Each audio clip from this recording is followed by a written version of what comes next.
देशवासियों को उनके सामने एक अहम सवाल रखना चाहता हूं। कोई मुझे बताएं, क्या एक ही समय में संसद में एससी वर्ग के एक ही परिवार के 3 सांसद कभी हुए हैं क्या? मैं दूसरा सवाल पूछता हूं, कोई मुझे बताएं, एक ही समय में संसद में एसटी वर्ग के एक ही परिवार के 3 एमपी हुए हैं क्या? कुछ लोगों की वाणी और व्यवहार में कितना फर्क होता है, मेरे एक सवाल के जवाब में मिला। লোকসভায় রাষ্ট্রপতির জবাবি ভাষণের শুরু থেকে কংগ্রেসকে তীব্র নিশানা করলেন প্রধানমন্ত্রী নরেন্দ্র মোদী।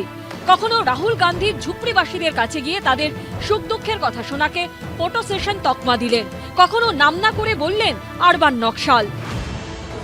ये देश का दुर्भाग्य है कि आजकल कुछ लोग अर्बन नक्सल की भाषा खुलेआम बोल रहे हैं।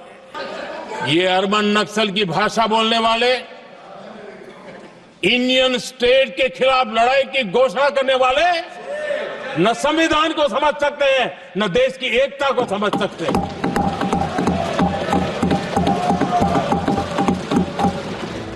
রাষ্ট্রপতির ভাষণের উপর ধন্যবাদ জ্ঞাপন বিতর্কে অংশ নিয়ে মঙ্গলবার ইন্দিরা গান্ধীর গরিবি হটাও স্লোগান থেকে রাজীব গান্ধীর মিস্টার ক্লিন পরিচয় তকমাকে টেনে এনে গান্ধী পরিবারকে বারবার কটাক্ষে বিদ্ধ করলেন প্রধানমন্ত্রী। हमारे देश में एक प्रधानमंत्री हुआ करते थे, उनको मिस्टर क्लीन करने कहने की एक फैशन हो गई थी। उन्होंने एक समस्या को पहचाना था और उन्होंने कहा था कि दिल्ली से 1 रुपया निकलता है तो गांव में 15 पैसा पहुंचता है। पंचायत से लेकर पार्लियामेंट तक एक ही पार्टी का राज था। बहुत गजब की हाथ सफाई थी। 15 पैसा किसके पास जाता था, ये देश का सामान्य मानवी भी आसानी से समझ सकता है। দেশে বেড়ে চলা বেকারত্ব প্রসঙ্গে মোদী সরকারকে আক্রমণের পাশাপাশি সোমবার আত্মসমালোচনার সুরও শোনা গেছিল রাহুল গান্ধীর গলায়। কিন্তু আত্মসমালোচনা নয়, নরেন্দ্র মোদী পুরো দস্তুর আক্রমণের পথেই হাঁটলেন। টাললেন রাষ্ট্রপতির ভাষণ প্রসঙ্গে সোনিয়া গান্ধীর মন্তব্যকে। A universal problem that we have faced is that we have not been able to tackle the problem of unemployment.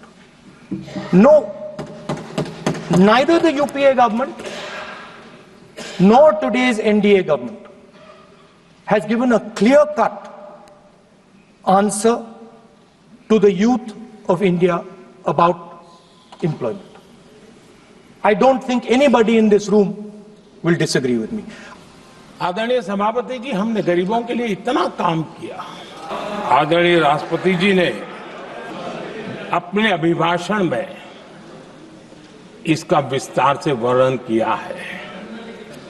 जो लोग गरीबों की झोपड़ियों में फोटो सेशन कराकर अपना मनोरंजन करते रहते हैं, उन्हें संसद में गरीबों की बात बोरिंग ही लगेगी। রাত পোহালেই দিল্লিতে বিধানসভা ভোট। নির্বাচন কমিশনের নিয়ম মতো প্রচার শেষ হয়ে গেছে, কিন্তু স্বভাবসিদ্ধ ভঙ্গিতে নাম না করে ঘুরিয়ে অরবিন্দ কেজরিওয়ালকেও বৃত্তে টানেননি মোদী। টেনে এনেছেন কেজরিওয়ালের বাসভবনের প্রসঙ্গ। ये जो अलग अलग कदम उठाए उससे लाखों करोड़ रुपए की बचत हुई, लेकिन उन पैसों का उपयोग हमने शीश महल बनाने के लिए नहीं किया। इसका उपयोग हमने देश बनाने के लिए किया है। लेकिन कुछ दल हैं, आदरणीय अध्यक्ष जी, ये दल युवाओं के भविष्य पर आपदा बनकर गिरे हुए हैं। কিন্তু মোদীর ভাষণে মহাকুম্ভে বারবার বিপর্যয় প্রসঙ্গ কোথায়? মণিপুরে ভয়ঙ্কর যে হিংসাত্মক ঘটনা ঘটেছে তার উল্লেখ কোথায়? প্রশ্ন তুলেছে তৃণমূল। কুম্ভ মেলায় অ্যাডমিনিস্ট্রেটিভ কাজ হয়নি, যার জন্য রেজাল্টে এত লোক মারা গেছে। প্রধানমন্ত্রী নরেন্দ্র মোদীর তাতে কোনো উত্তর নেই। মণিপুর কোনো উত্তর নেই। এই সেই গতে বাঁধা কথা, যে কথা বলে চলেছে সেই একই কথা, নতুন কিছু জানি। बजट पेश हुआ है, प्रेसिडेंट का भाषण हुआ है, तो उस पर रिप्लाई करने के लिए आए थे प्राइम मिनिस्टर जी। लेकिन हम यही चाह रहे थे पूरा विपक्ष की 2 मिनट का मौन हो, जो कुंभ में श्रद्धालुओं की जान गई है। तो that was our only expectation, और आज ये एक्सपेक्टेशन भी हमारी नहीं मानी गई है संसद में। এদিন প্রধানমন্ত্রী বক্তব্য রাখাকালীন দফায় দফায় হই হট্টগোল হয় সংসদে।